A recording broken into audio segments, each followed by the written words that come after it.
أوقات كتير في حياتنا بنتوه، بنقف قدام المراية بنبص على نفسنا ونقول هو أنا مين؟ مش اسمك، مش وظيفتك، مش اللي الناس شايفاه عنك.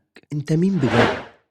أحكي لك عن نفسي شوية. كنت زمان لما حد يسألني السؤال ده كنت أجاوب بسرعة وأقول له أنا محمد شغال كذا وبعمل كذا. بس بعد فترة اكتشفت إن الإجابة دي كانت سطحية قوي. أنا كنت بتجنب ساعتها إن أنا أجاوب الإجابة اللي جوايا، لأن الحقيقة وقتها كانت بالنسبة لي مخيفة قوي. كنت حاسس جوايا فراغ، وإن كل اللي بعمله ده مجرد محاولة علشان أهرب من المواجهة قدام أي حد. لحد ما جه يوم وقررت إن أنا أواجه نفسي. مسكت ورقة وقلم وكتبت إيه الحاجات يا محمد اللي أنت بتحبها فعلا؟ إيه أكتر حاجة بتخوفك في حياتك؟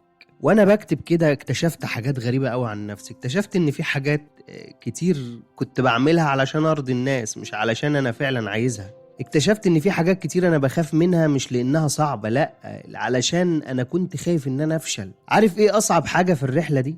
انك ممكن تكتشف انك عايش حياة مش بتاعتك، وان كل اللي حواليك شايفينك ناجح لكن جواك مش حاسس بالنجاح ده. لو حاسس انك كده مش معنى ده ان انت فشلت، لا، دي بداية رحلة. يعني لو حسيت ان انت اكتر حاجة بتحبها مثلا النوم، ماشي عادي، بس اسأل نفسك هو ليه مش بحب اصحى؟ ابدأ رحلة اكتشاف نفسك وامسك ورقة وقلم دلوقتي واكتب كل حاجة انت بتحبها وكل حاجة بتخاف منها. مش لازم تكون الإجابة كاملة دلوقتي، لكن كل إجابة هتفتح لك باب جديد. وصدقني لما تبدأ تشوف نفسك بوضوح هتحس انك بدأت تعيش بجد، مش علشان حد، مش علشان شغل، مش علشان صورة قدام الناس، لكن علشانك انت وبس كده. سلام.